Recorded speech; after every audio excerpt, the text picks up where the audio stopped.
তিনি ছাত্রদলের প্রতিটি নেতাকর্মীকে ওনার সন্তানের মতো দেখতেন। অন্যায়ের বিরুদ্ধে মাথা নত না করে দেশের তরে তিনি সর্বোচ্চ উজাড় করে দিয়ে গিয়েছেন।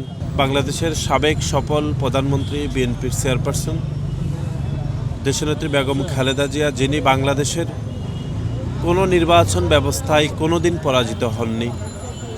এদেশের গণতন্ত্র, মানবাধিকার সমুন্নত রাখতে যিনি নিজের জীবনটি এদেশের মানুষের জন্য, এদেশের মাটির জন্য, এদেশের স্বাধীনতা রক্ষা করার জন্য, সার্বভৌমত্ব রক্ষা করার জন্য যিনি আপোষহীন সংগ্রাম করে গেছেন আমাদের সকলের জন্য, তিনি আজকে সকালে আমাদের ছেড়ে চলে গিয়েছেন। তিনি ছাত্রদলের প্রতিটি নেতাকর্মীকে ওনার সন্তানের মতো দেখতেন। হয়তো এটি এজন্যই বলছি, কারণ দীর্ঘ রাজনীতিতে তিনি যতদিন ছিলেন ততদিন তিনি ছাত্রদলকে সবথেকে অপরিসীমভাবে ভালোবাসতেন।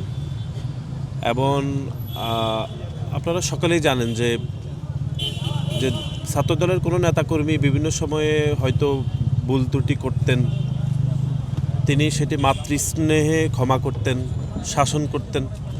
সন্তানের মতো করে তিনি ছাত্রদলের প্রতিটি নেতাকর্মীকে বড় করেছেন।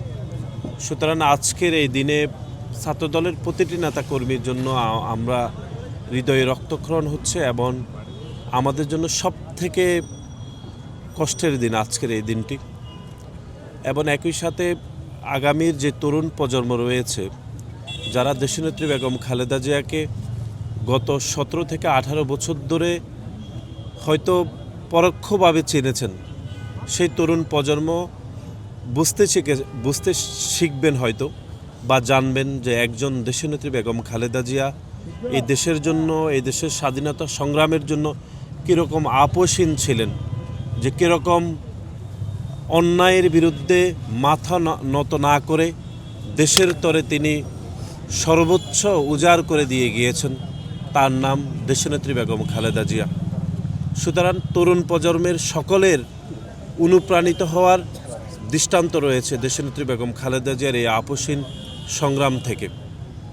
আজকের এই দিনে আমরা দেশনেত্রী বেগম খালেদা জিয়ার জন্য দেশের সকল মানুষের কাছে আমরা দোয়া প্রার্থনা করছি, মহান আল্লাহ যেন ওনাকে জান্নাতুল ফেরদৌস নসিব করে।